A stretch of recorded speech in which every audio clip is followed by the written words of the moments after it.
Welcome to Who Are You, a CSI podcast. I am Lauren, and I've seen CSI through and through around 3 to 4 times. And I'm Nick, and these are my first time experiencing these episodes. And today we are reviewing Season 3, Episode 3, Let the Seller Beware. Original air date is October 10th, 2002. Director is Richard J. Lewis. Writers are Anthony E. Zeiker and Andrew Lipsitz. We start the episode, I think, as we almost always do, with shots of the Vegas Strip, but not for very long before we go to the burbs. And like the nice burbs, the like mansion-y burbs. There's actually one, I think the first shot is actually quite long. It's like 8 Is it seconds, long? Okay. But it doesn't change. It's just one shot. A weird helicopter pan scene. Yeah. But there was a lot of cut scenes of Vegas in this episode. So, Nick, what was our Vegas score for today? We ended up with like 4 or 5 additional scenes. We ended up at an LV score of 35. Okay, respectable. That's I would say that's above mid, right? Yeah.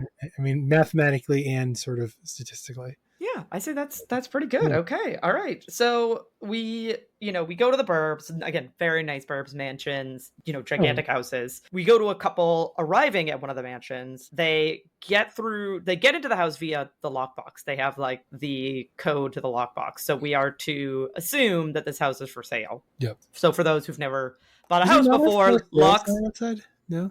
Sorry, what was that? Was there not a for sale sign? There might have been. Yeah. There might have been. It's been a weird week for me since I got back from the Bahamas, so I might have missed some things in this episode. But so they're going through the house. They end up like doing something that you should not do when you're viewing a house. Is like going through the closets and opening the drawers and trying on clothes. They end up, again, we're to assume, had sex. Yep. And then they go outside. They're putting their like clothes. They're getting redressed. Yeah. They go outside, they're looking at the pool, and then blood starts dripping onto the woman. And I do have to say, on watch number 2, the scene when they walk out and they look at the pool, I don't know, the reaction of the actor, the pacing, the way that he sort of like walks forward, the blood dripping down, it sort of becomes like a spontaneous distraction. Like maybe someone wouldn't have predicted that was going to happen. That wouldn't be my thought. Right. But they sort of set up like he was starting to lead her towards the pool almost intentionally. And like there was like this, he was like staring at it intently. Yeah. Spoiler alert. This is important for later on in the episode. It's very important. But I was like, I didn't clock it. Didn't seem out of place the first time I watched it. The second time I watched it, I was kind of like, oh. You're like, oh. That's very well shot. I like that. Kudos. Kudos, CSI. And the director, one Richard J. Lewis. So we then see a dead woman on the canopy, and Grissom, Catherine, and Jim Brass are there. We learn that the owners of the house are Cal and Monica Newman. Monica is his second wife. And at the moment, the husband is missing, which is leading them to believe that he is involved. And maybe this is a murder-suicide situation. Are you familiar with this scene? I don't expect you to know her name. Her name's Evelyn McHale. It's a very famous suicide where they jumped off the roof of the Empire State Building and landed on a car. Oh, yes. Okay, I didn't know the name, but yes, I do know that case. It's often called like the most beautiful suicide of all time. Yeah. And there's some very famous photography from it. I felt like with the woman on the canopy, they were trying to like pose her in a similar way. Do homage. They do this a lot in things. It comes up in pop culture a lot. And so I was like, oh, this looks like the lady in the car. And the way they pose her, and she's in like a nightgown, but like, you know what I mean? Like, yeah. And there's maybe additional reasons for that. But it's I thought of that. I don't know that it's intentional, but I think it was I wouldn't be shocked. Maybe a reference to that. Yeah. Cinematography wise. I wouldn't be shocked at all if that's the case. We go to credits. We then return to Nick and Warwick on scene. They're lowering the victim. They've like cut the canopy. They're lowering the victim down. Grissom finds cigarette butts below an open window. This is where we learn that that Cal Newman has a son named Max. He's 15 years old. Then Augie Heights, the broker, is with Grissom. I know. I had to like stop and write it. I was like, Augie Heights. As you could probably tell listening to this podcast, I like said it very deliberately because I was like, I feel like I'm going to not say this correctly. Stacy fake name. Yeah. And this is where we learn that it is illegal to give out the combo to the lockbox. And I do believe that this is true. I think you can only give it out to like real estate agent. Like you can give it to like people that have certain credentials, but you can't, if I'm just an individual and I want to go see a house, they can't just be like, oh, here's the lockbox number to get into the house. I'm sure the laws are state by state, and I'm sure they may not be the same everywhere, but my guess is that's pretty common. We never looked at a house, like Augie is the seller agent, right? Yes. His job is to represent the person selling the house. Yes. Most people have a buyer agent, correct, whose job is to help you find houses, yeah. and the agents will connect. Your agent will know a lockbox key and then go to the house and or have access to the key or be told where exactly something. Yeah. And so it's I'm sure today there's a preponderance of digital keyless entry tools that people are using. Oh gosh, I'm sure. But I mean, I when I went house hunting, have a digital lock, so they probably still use lockboxes. Oh, they do. When I went house hunting last year, there was definitely still lock. Yeah. I mean, I primarily went to open houses, so it wasn't a thing, but I did go to a few wherein it wasn't an open house. You could just like stop by the house. Yeah, the hotter the housing market, the more it's open houses, the less it's go look at my house because it's been on the market for a month. Yeah, exactly. And no one's hanging out there all the time. Yeah. So we then go to Catherine. She's with the couple that were perusing the house, and she wants to know like what they were doing beyond copulating. She's like, I know you were doing other things in the house. What other things were you doing in the house? And she also wanted to know if they had touched a laptop that they had found in the house as well. She's very interested to know if they did anything to mess with that. Yeah, they make a reference at first almost I thought it was a robbery. The closet had been tossed. Yes. And I thought, all I could think is like, it's one thing to go through a house, look at stuff, but if you're not putting things back, like you're gonna get in a lot of trouble. That's what, like I still felt weird doing it because most of the houses that I viewed, people were still living in, like they weren't empty houses. And I would open like closet doors to get like a feel for like how big the closet was. I felt weird doing that, like opening closets, because I was like, oh, I know they have things in here, but I was like, I want an understanding of how big. Like, what do I have for closet space, etc. I can't imagine, like, tossing people's clothes around. And, like, just don't do that if you're going to be house hunting, okay? Don't follow this couple's example. Yeah, many bad examples from this couple. Yes. We return to Grissom, Nick, and Warwick by the pool. Nick finds this, like, red liquid. We find out that it's food for hummingbirds. It's, like, a sugary type of food for hummingbirds. This becomes very important, which is the only reason I'm mentioning it. Yes, we really end up harping on the hummingbird food. It was so out of place that initially I was like, this has got to be mindful because this is really like I felt like I like almost started writing stuff down and then I stopped because I was like, well, you don't know everything, but like 99% of hummingbird feeders are made of glass. Yeah. And you would never have glass on like a pool deck. No. And I'm sure a lot of them are made of plastic now because almost everything is so many of them are made of plastic. Because I was looking into getting a hummingbird feeder. We have hummingbirds here, and they're almost all plastic. But 20 years ago, even fewer things were made of plastic than are today. And for whatever reason, hummingbird feeders were one of those things that were often made of glass. I assume for some reason, because you want it to be clear because the liquid is often colored. It looks pretty, but either way, like.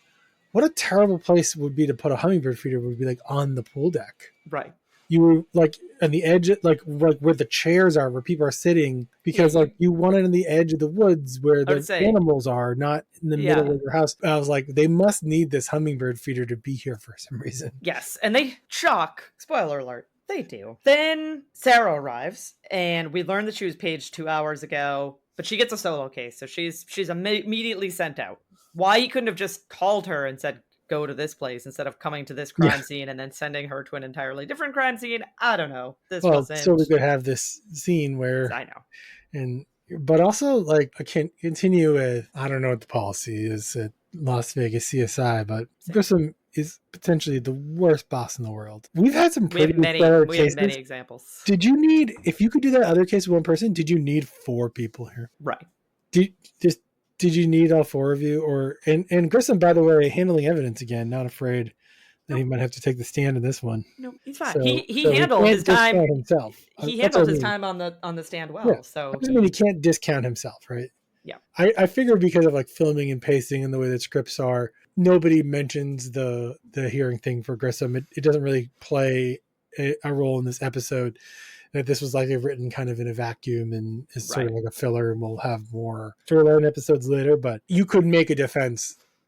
Oh, well, he doesn't want to handle Evan if he was still doing that, but he's obviously not doing this episode. So it really is just getting back to the Grissom Sarah friction storyline and why she probably should have been working for the Bureau of Graving and Imprinting or whatever it was by now. But she's still here. Nick then finds 2 sets of prints by the pool.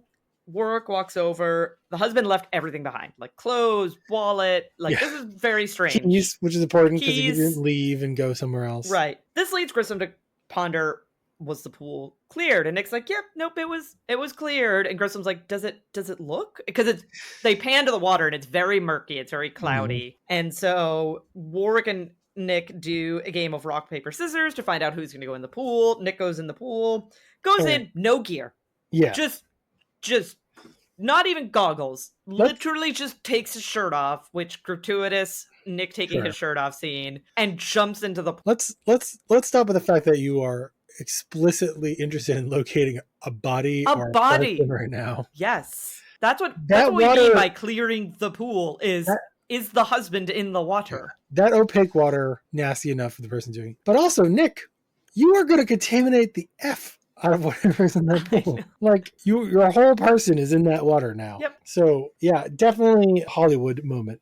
Yes, for sure. So Nick goes in. Many of those moments in this episode. There are. So Nick goes in, finds the body, as Nick says, probably contaminates the hell out of the scene and potential evidence, but, he finds them, so there we go. We leave this crime scene for a bit.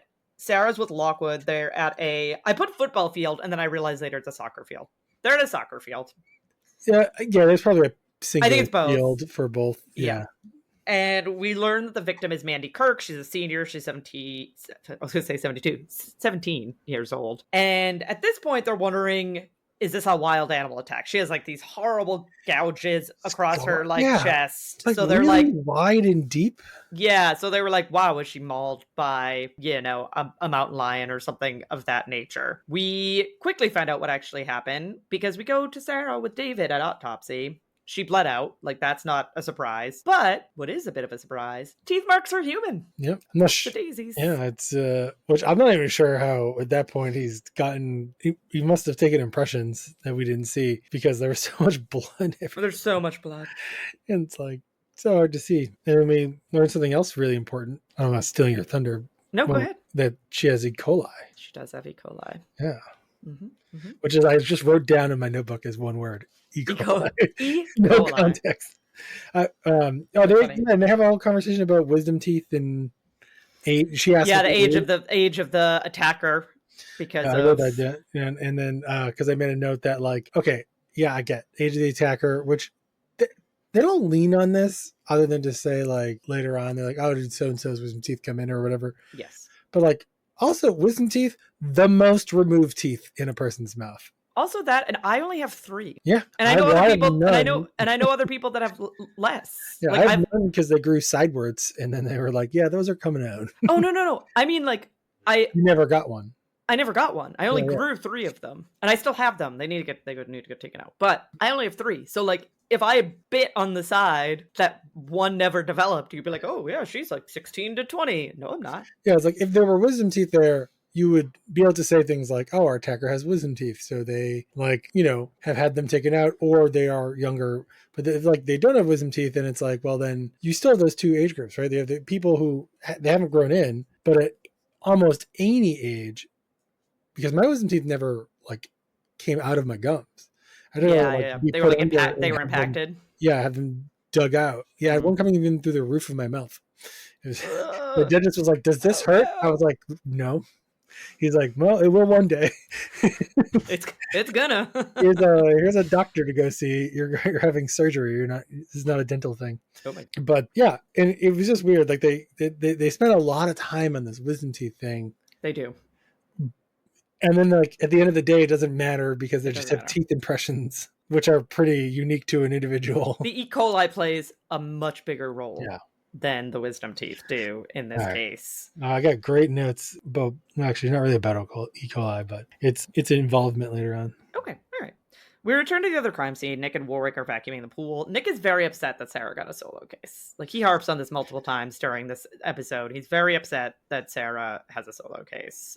And like, there's really like a disposition where like Nick clearly to him is like working solo is like an honor and yes, a positive, and Sarah is like is basically upset that she's working alone.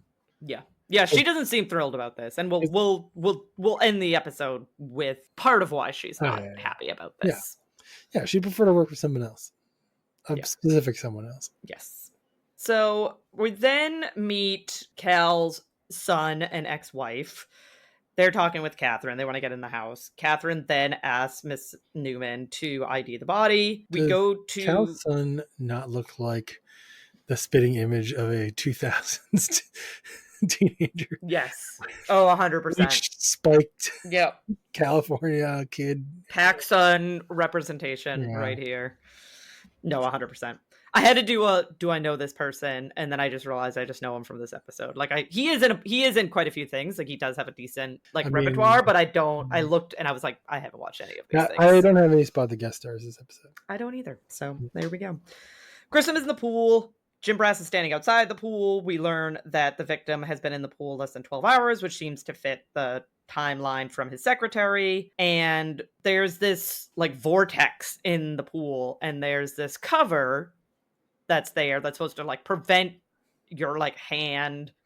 I think it's more so for like hair, to not get your like hair pulled into it and stuck into it, sure, but like also not for your like look, kids could stick their arm in them. So we at the bottom, I have a pool at the bottom of my pool. There's always a drain at the base of your pool near deep end. Yes, and that draws water out for kind of the bottom of the pool, right as water usually gets entered on the top of the pool. And you usually have a skimmer on your pool because its job is to take all the stuff that's floating on top and make sure it doesn't make it to the bottom.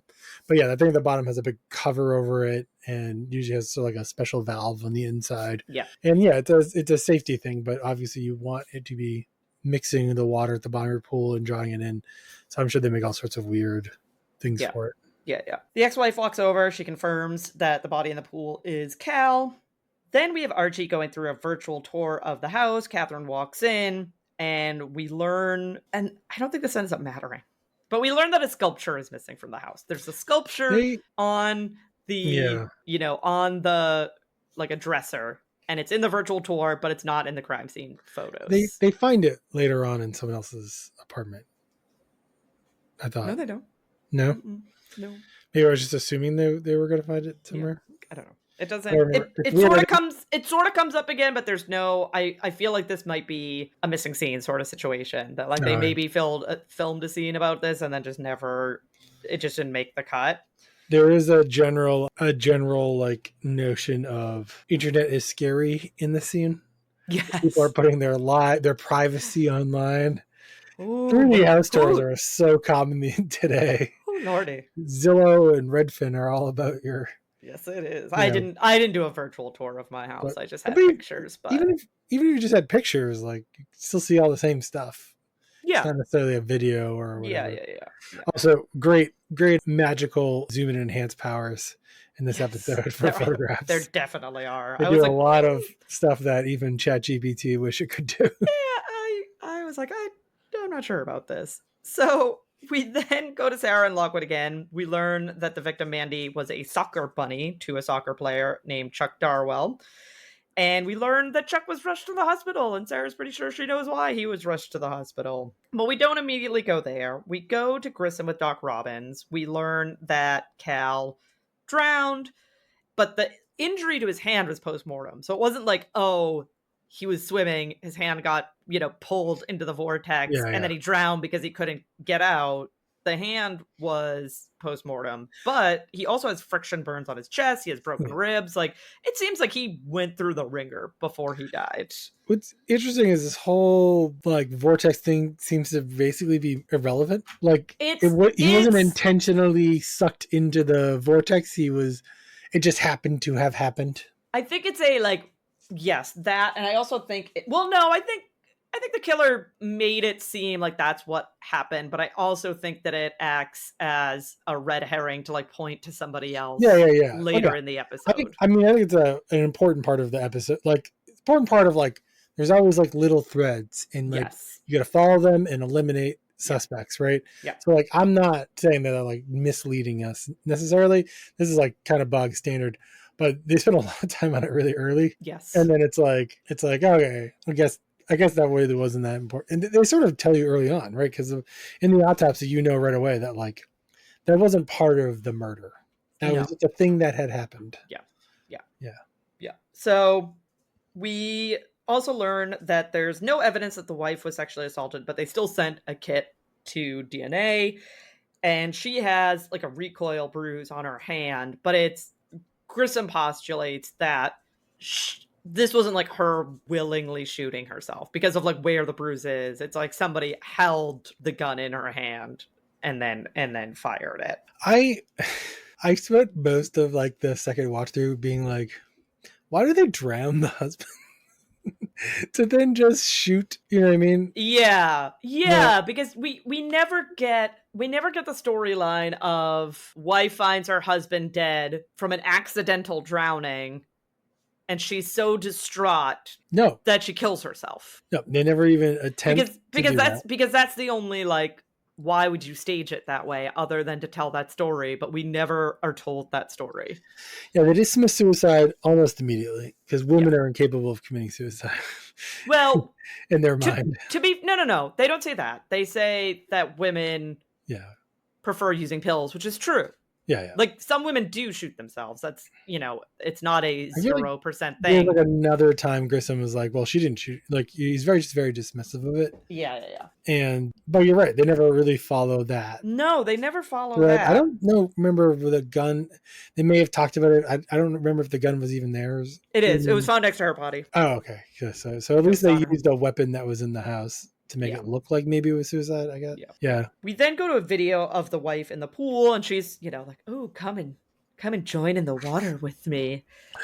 This is gratuitous. They really drag this scene out. They do.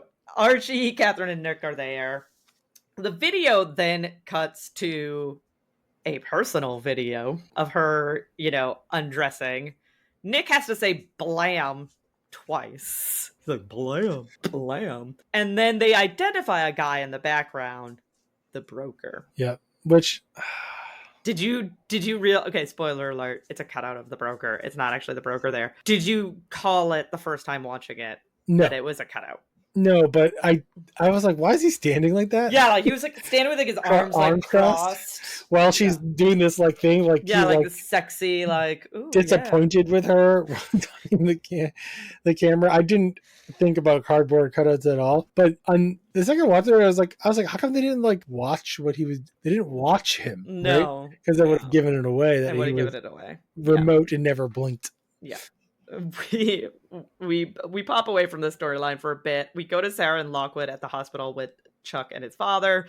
They take his stomach contents because they're public domain. There's I guess it's later. So they take this stomach. That's basically biohazard. I mean, they're CSI people. They treat it fine. I have words to say about these stomach contents later on. Oh, all right. We'll get there pretty soon. But before we do, Rich and Brass and Catherine, they're with the broker. He had lust in his heart. I don't know. This whole scene was weird. But Catherine then is like, all right, give me a DNA sample. And he's like, yeah, sure. Like I have nothing to hide. I will like willingly give up a DNA sample. Warwick is then with the pool guy. He's giving Warwick some information that Newman had a bit of a temper, that he and his son fought quite often. And then I can't tell if the pool guy was sleeping with the wife or not. He was trying to. Yeah. I only know this because Warwick is like, can I look in like the cab of your truck? And he's like, yeah, like I have nothing to hide. Knock yourself out. And he finds the screws to like the cover, the vortex cover. And he admits to doing it, but he says he did it because he wanted an excuse to go back. Yep. And basically the idea was like, well, the more exposure I have to her, maybe the more attention she'll give me. Yeah, the more attention she'll That's what I mean. Like the whole scene, I was like really confused. Like, wait, because the first line is like, "Oh, you probably get a lot of tail," or yeah. I don't think they used to. They're a little more vulgar than that. Yeah. I don't know. But he's like, yeah. I was like, wait, but is he sleeping? But then they didn't find any of his DNA later on, so It's like, I guess not. Yeah, this is the red herring, right? The pool guy is supposed to be your like, oh, it's the pool guy, and he got jealous of the husband and then killed the wife in a fit of passion or something along those lines. This is definitely supposed to like swerve you. I should have in checked a the pool specific guy direction. for a spot the guest star. I mean, I didn't recognize him. I don't recognize. But he does like have like that everyman style face. Yeah. I couldn't tell you his character's name anyways. His character's name is Pool Guy. That's I just have him as Pool Guy in my notes. We go back to the lab. Nick and Grissom are there. Nick finds a tooth filling. Grissom is talking about the mildew buffet from the feeder. Greg Sanders walks in. He has the DNA results from the wife sample, and there are 2 results. The minor donor is her husband. Major donor currently unaccounted for. So she was definitely having an affair with her husband. They just don't know at this stage with who. Nick and Work are then recreating the video. This is when they find the cutout of the broker in the closet. So, yeah. Okay. But then they don't take a photograph of it. I thought they like pick it up and Nick like throws it down and went, isn't that evidence? We have no problem with contaminating evidence in this episode. I mean, you're not going to use it in a court probably, but no. I was like, you're a little cavalier is the word I guess I would use. Yeah. So then Grissom and Catherine are back with Archie, and he has an idea that, they found the cutout, like maybe he could use like similar techniques to identify the cameraman, which this is a scene where I was like, I don't think you can do this. He just like, boom, zoom. Certainly not that well. And we learn through CSI magic that the cameraman is the son, Max. We then go to a fairly gross scene. I was glad I had eaten breakfast like quite a bit before I watched the scene. So this is when Sarah is examining the stomach contents. Greg Sanders enters. We learn that part of the stomach contents is PCP. Yep. And a lot of it. Like, how is this kid still alive? He was on such a high dose of PCP. They do address the source of this later on. They do. To me, it was like almost like farcical. Okay. That you would put that much of a drug that's probably very expensive in a drug that is typically not that expensive. Right. Contamination of other drugs. I wrote down, I have a couple things for this scene. Okay. How disgusting it must have smelt in that room. Anyone who's ever thrown up in their life. Oh, yeah, it's so gross. It doesn't smell good. And it's been maturating at room temperature. Yep. Also, no masks. It's infected with E. coli. I know she's wearing gloves, but like, where's like the clean room suit and like the breather mask? Yeah. And I was like, I'm not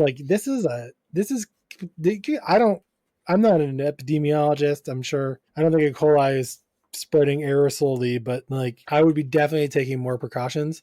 And also just trying to protect myself from the smell. And then I thought Sanders was going to walk in and make a comment. I had like a pause where I was like, oh, okay. He's going to be like, how are you putting up with this smell? And she's going to say something or whatever. And it's like, you can't take it, Greg, or, that's sort of what I was expecting. But no, they just pretend it's normal. Just sit there and sit through someone's stomach contents. Yep. Yeah. I would not, it's not good post meal. No. Watching. No, I would not recommend. And before we end the scene, Sarah takes something out of the stomach contents, which she really hopes is raw chicken skin, but it's not. I mean, it's skin and it's raw, but it don't belong to no chicken. Nope, no spring chicken for sure. Nope. We go to a less gruesome scene. Jim Brass and Catherine with Jerry and Max.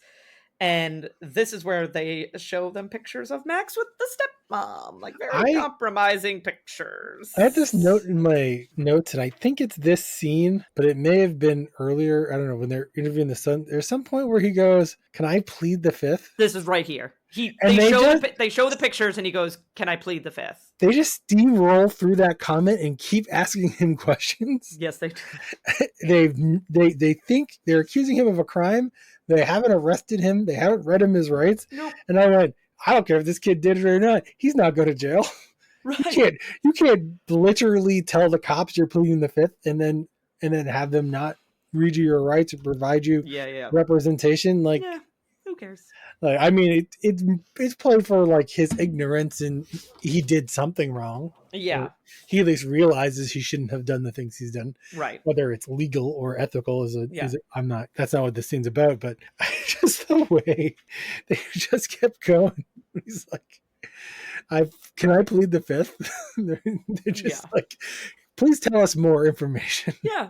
No, That's we're the just opposite of pleading the fifth. Yeah. Yep. And then in addition to them steamrolling him, his mom slaps him hard. Like he gets a slappo from mom. I don't think they're gonna arrest her for assault, but yeah. they'll arrest her for something else. We see a reenactment of which, like, you know, he killed his father and then killed his stepmom in like a fit of rage. But we learn that this doesn't really hold up because he can't swim. Yep, that's it. That's can't swim. There's no, that rules you out. You couldn't possibly have done any of those murders. I will say, I do come back to this later on. Okay. Because then I thought, oh, maybe the son did kill him and he was just wearing scuba gear. Yes, we do. Scuba gear does come on. Because he can't swim, but he can't swim. You don't need to swim if you're got a rebreather on. It's true. But so we then are back with Sarah and Lockwood. Dental impression is being taken from Chuck, and we see like a quick flashback of him eating flesh, but he's saying he doesn't remember killing her. Like he's now kind of admitting that he like remembers eating her, but he's like, I don't remember killing her. We have a short Grissom. I remember he was like there. Yeah, he's like, I could never have possibly killed her, but like, okay, because like they don't check. Oh, they do have his stomach contents. That's where the chicken. Yeah, that's where the chicken came from. Is his stomach contents. Right. I did note that Sarah has this like trope where they keep pitting her against men who have potentially harmed women. Yes. And then like she gets very I don't know. She's meaningfully angry. Yeah. Probably rightfully angry in most cases. Yeah. But in this particular case, it doesn't really bear out that way. No. And spoiler, he's innocent-ish. I mean, yeah. Ish. I mean, he's involved, but he's not the murderer. And so this is one thing that happens is that we will learn the drug course of action later. Yes. But like he wasn't even trying to take PCP, no. A drug that crazy. No. In fact, by today's standard, he could have been doing something very legal. Yes. So. Very true. So we then have a short Grissom and Catherine walk and talk, and this is where they lay out that there must have been a struggle in the water. That, again, Max couldn't have been involved. He can't swim. The death was directly tied to a struggle in the water. Nick is then very upset over Prince, and he's very upset that they have like next to no evidence collected from the pool. But he did ID neoprene, aka a piece of a wetsuit, which leads him to think that this was a professional hit. Because like, why would somebody be wearing a white wetsuit in a pool? Yeah, because it's not a common, like wetsuits are black. Like if you went out today and were like, oh, I need a wetsuit because I'm going to do X, Y, or Z, you would 99.99% come home with a black wetsuit. Yes. They make them in other colors. They probably make them in other colors for a number of very specific reasons. Yeah, but they're always black. But you would need a white one if you wanted to blend in with the bottom of a pool, which is almost always white. Yep. For a lot of beautification reasons. Yes. I just went swimming with dolphins and we had to wear wetsuits and they were black. Yep. So yeah. Also, white is expensive to dye things white. That's fair. Yeah, and it's just gonna get gross looking quick. You know, like black doesn't show, wear and tear as much as white does. So yeah. So Grissom and Jim Brasser then I put with blonde guy. We later found out his name is Peter. But at this point I was like, I don't know what his name is. So I was like, I'm just gonna put down the blonde guy because I don't know who this is. Took me 15 seconds to even know he was the guy from the first scene. Oh yes, he's the guy so this is the guy, part of the couple from the first scene. And he's like, yeah, I was all over the house. Like, you're gonna find evidence of me all over the house because we were, canoodling around the house. But we do learn that his prince came back military. He is ex-Navy SEAL. And it's a very weird scene where they make reference to this thing from SEAL training, where if you quit SEAL training, there's a bell and you ring the bell and that's saying you quit. Because you're not actually ex-Navy SEAL if you ring the bell because you never became a SEAL. You're just ex-Navy. Almost became a SEAL. Branch. I think you can come from other branches, so I don't want to pigeon. Yeah, I don't know. I don't know anything. I don't know that much though, but they call him an ex-Navy SEAL, but then they imply that he wasn't a Navy SEAL.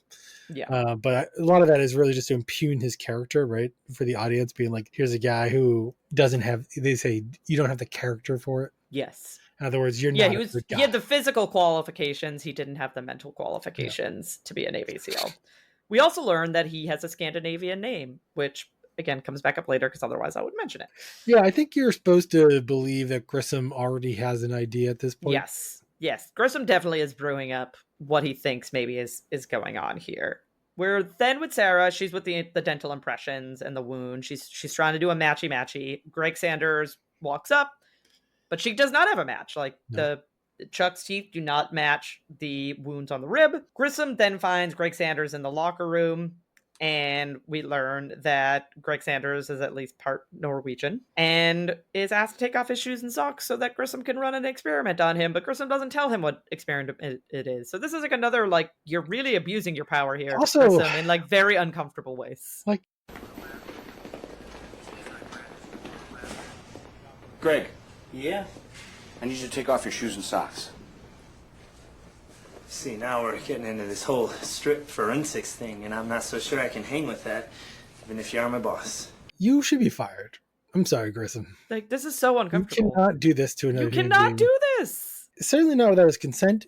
You should not be asking him to do it without telling him what you're doing. Yeah. It's really bad. It's very, very bad. It's comical television relationship moment, but it's like basically he's breaking a pretty bad law, I would say, by today. Like if your boss did this to you, you're filing a lawsuit. Oh, 100%.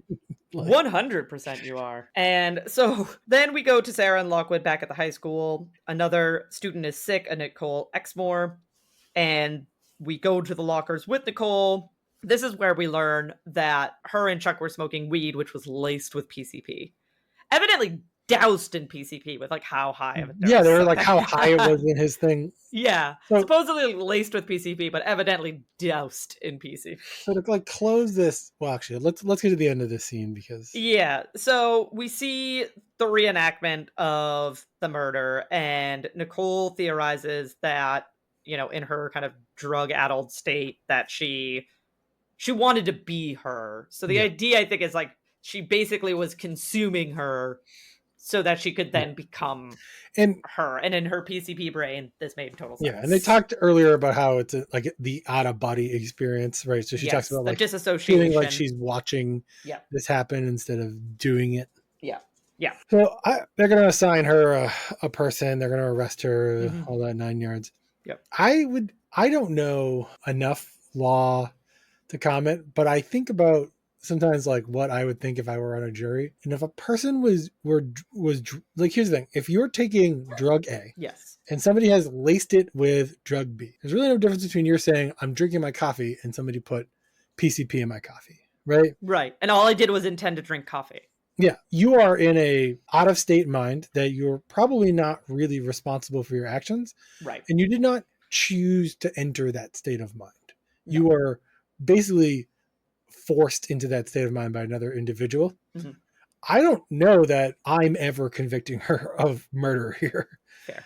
You know? Yeah. I don't know what I am convicting her. I don't know what other things they'll charge her with, but certainly it's definitely, they definitely can't like say she premeditated anything.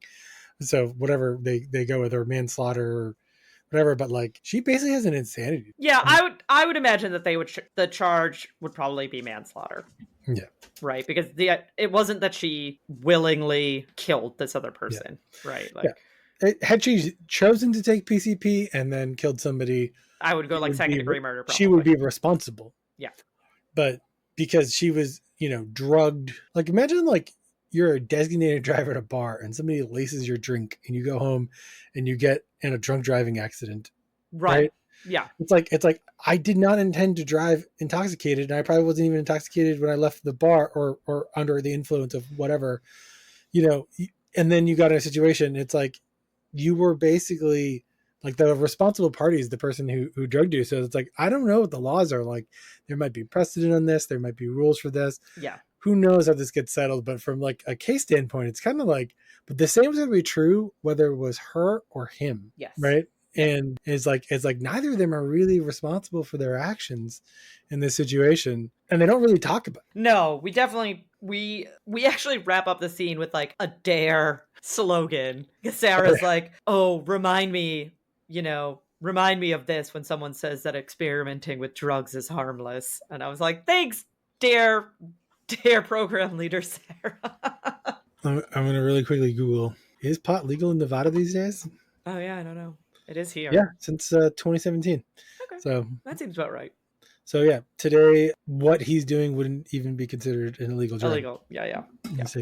But Although if it was with PCP, that person would like. The thing is, they should be going after this drug deal. Again, yeah, we don't. This is more so a storyline to show drugs are bad. Don't do drugs, kids. You're right. It's very that is literally the point of the storyline. This is your brain on drugs. Eating your best friend. Eating your best friend. Yeah.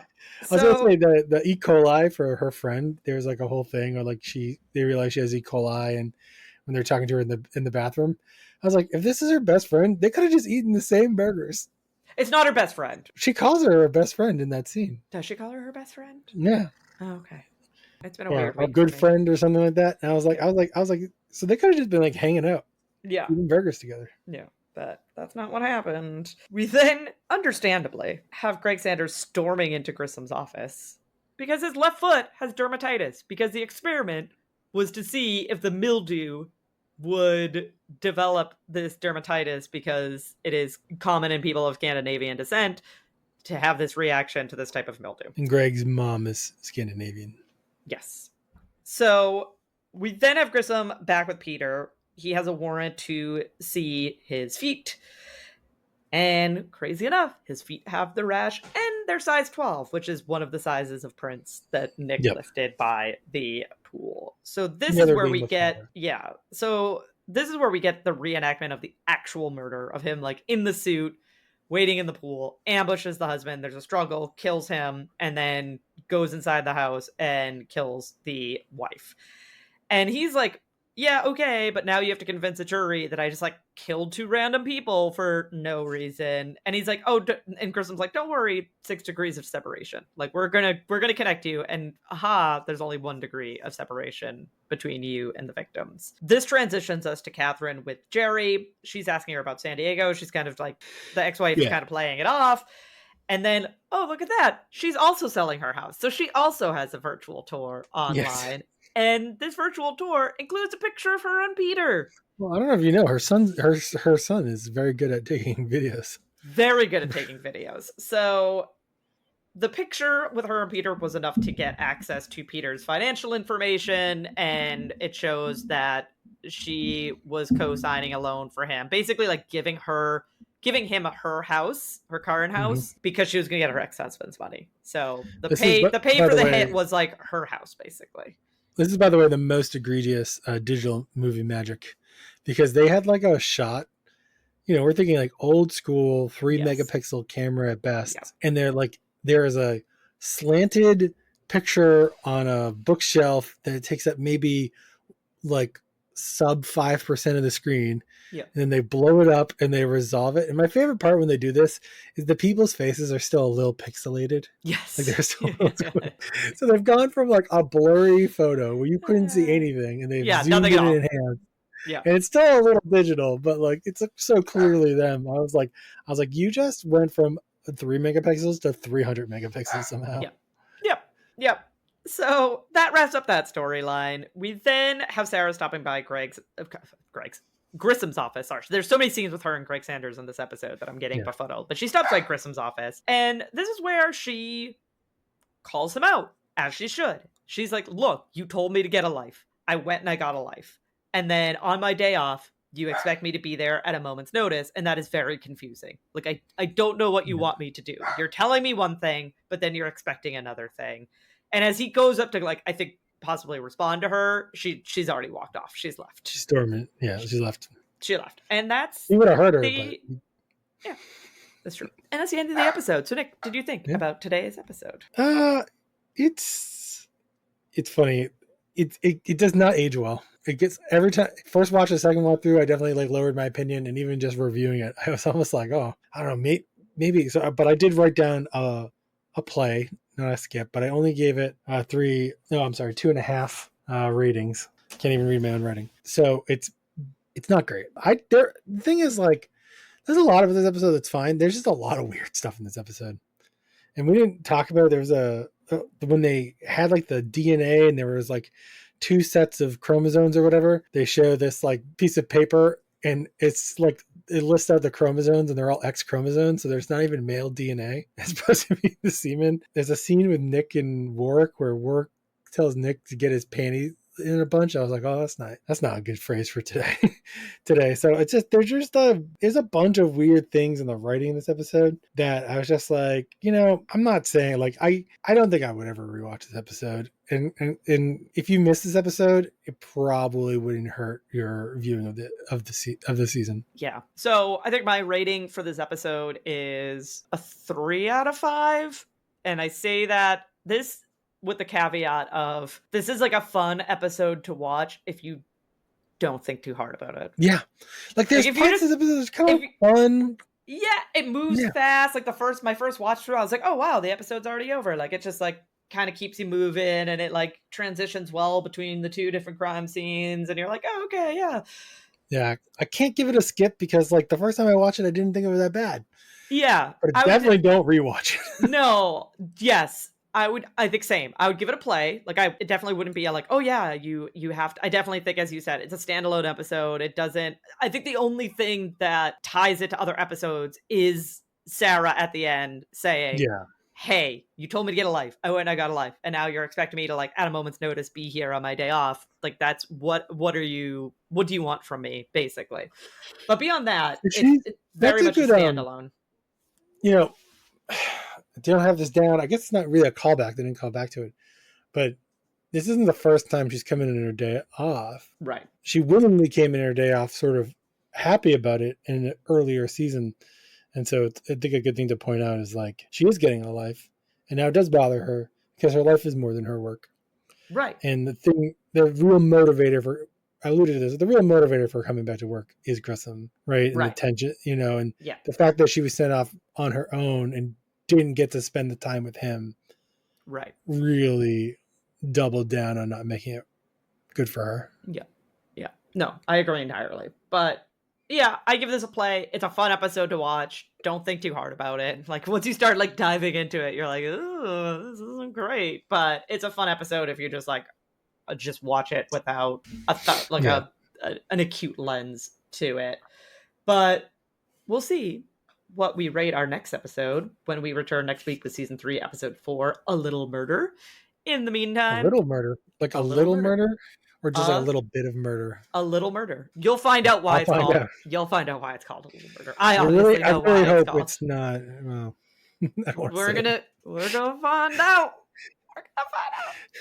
In the meantime, you can support us on Patreon. Go to patreon.com and search for Who Are You, a CSI podcast. You can also find us on Facebook in the same way. We're also on Twitter /X and Instagram at Who Are You CSI Pod.